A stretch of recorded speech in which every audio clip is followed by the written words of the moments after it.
This means that each day there are 1,100 undocumented immigrants deported. And it's really important that everybody understand who it is that we're actually deporting. And this is according to ICE's own facts. ICE stands for Immigration and Customs Enforcement. Nearly half of all deportees during fiscal year of 2012, which is about 45%, had no criminal record. This means folks who don't have a driving record, don't have parking tickets, speeding tickets. These are folks who are living here but who are undocumented. That means they don't have a social security number, who are picked up sometimes while driving. Sometimes ICE, Immigration and Customs Enforcement agents, come to their house at night and will pick them up and take them away. This is all part of a new program called Secure Communities. Has anybody heard of Secure Communities before? A few folks, that's good. Secure Communities is a program that actually started during Bush's term in office, his second term in office.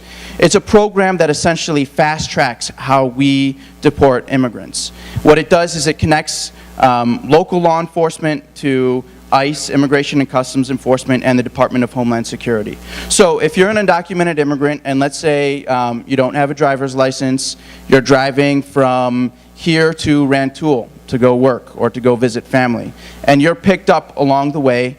If you're picked up, the police can ask if you've got a driver's license, and if they think that you are undocumented, they will take you in, fingerprint you. Your fingerprints will then go to a federal database, Department of Homeland Security's database, and they will place a 48-hour hold on you. In those 48 hours, ICE will come. They really do want to pick up as many people as possible and put you into deportation proceedings. You go into detention depending on how fast your case moves along. You can be there for a couple months to just a couple of days before you're deported. This is a big difference from what we saw in the past. What we used to see in the past, did anybody hear about the big raid that happened in Postville, Iowa? It was a huge raid where essentially ICE agents went into a factory, fully geared, went in and rounded up as many people as they thought who were undocumented as possible and put them into deportation proceedings. This became a really scandalous thing for ICE to do for the Department of Homeland Security. It caught a lot of national attention. It brought a lot of bad press to ICE, to Immigration and Customs Enforcement. And as a result, the administration knew that they had to kind of change how they were actually rounding people up. And so they created the system, the Secure Communities program, which got put out throughout the whole country.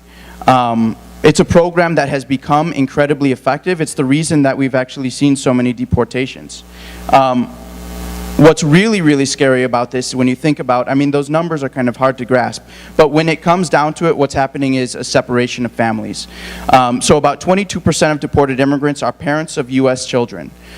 During the first 6 months alone of 2011, 46,486 parents of U.S. children were deported. As a result of the deportations, at least 5,100 children now live in foster care. What's even more shocking here in Illinois is 60% of the undocumented immigrants live in families with children, and Chicago's ICE region, which includes not only Illinois, but a few of the surrounding states, 60,000 immigrants were deported from the fiscal year of 2006 to 2011. As a result, an estimated 56,000 children have lost at least one parent to deportation, and in some cases, both of their parents.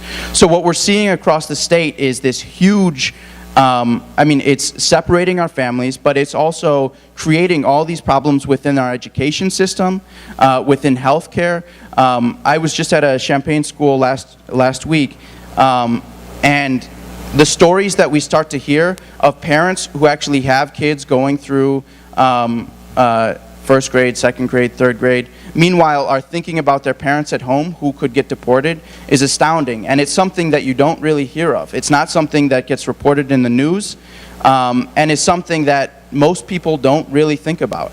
I do want to mention before I move on from talking about the separation of families, Illinois was the first state to say we're not going to participate in secure communities. The governor was the first governor to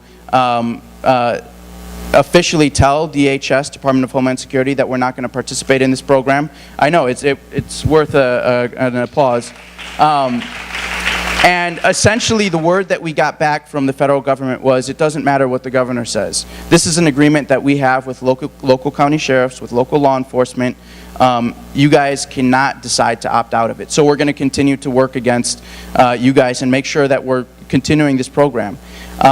It's also worth mentioning that the Immigration Forum, along with a number of allies, actually fought and held a series of public meetings and meetings with the county sheriff, and became one of 14 counties across the country that actually got an agreement with the county sheriff to opt out of it. So, yeah. So no longer does Champaign County officially pick people up and put them in deportation proceedings. So what I've been asked to come here and speak about is how incarceration is linked into what's happening around immigration right now, and how it's kind of facing our immigrant communities. There are three groups right now, three private companies that have a major stake in how we do or do not pass immigration reform coming up this next year, and currently how they actually detain immigrants. These three groups are CCA, the Corrections Corporation of America, the GEO Group, and Management and Training Corporation. CCA is the largest of the three and has facilities across the whole country. I want to show you guys, share with you guys a quick clip. One moment.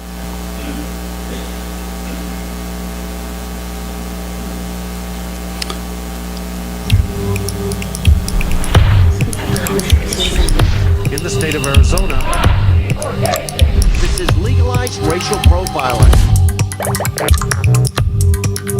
The detention of migrants is a multi-billion-dollar industry. One in which immigrants are traded like products. They are for sale to the highest bidder. Who benefits and who profits? Corrections Corporation of America, or CCA, the GEO Group, and the Management and Training Corporation combined own over 200 facilities in the nation. With over 150,000 bed spaces for a total profit of close to $5 billion per year. Private prisons profit like a hotel. The more occupants that go in, the more money comes out. You just sell it like you're selling cars, or real estate, or hamburgers. Private prisons rely on anti-immigrant laws that guarantee them access to fresh inmates. Here's how they do it. The American Legislative Exchange Council, or ALEC, is an extreme right-wing membership organization comprised of state legislators and powerful multinational corporations, including the Corrections Corporation of America. ALEC is the most active private prison lobbyist group pushing for anti-immigrant laws like Arizona's SB 1070. Russell Pierce, like CCA, is an ALEC member, one with obscure ties to national white separatist neo-Nazi groups. During an ALEC meeting, CCA and Pierce crafted a model legislation that became, almost word for word, Arizona's SB 1070. Whether people are undocumented or not doesn't matter. As long as they fill the detention facilities for days, months, or even years. SB 1070 and their copycat laws sprouting up across the country represent the perfect money machine.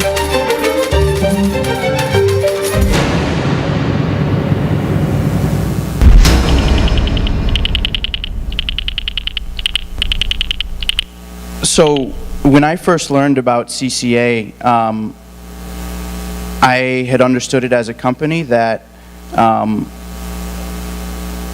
one moment, let me just pop this up.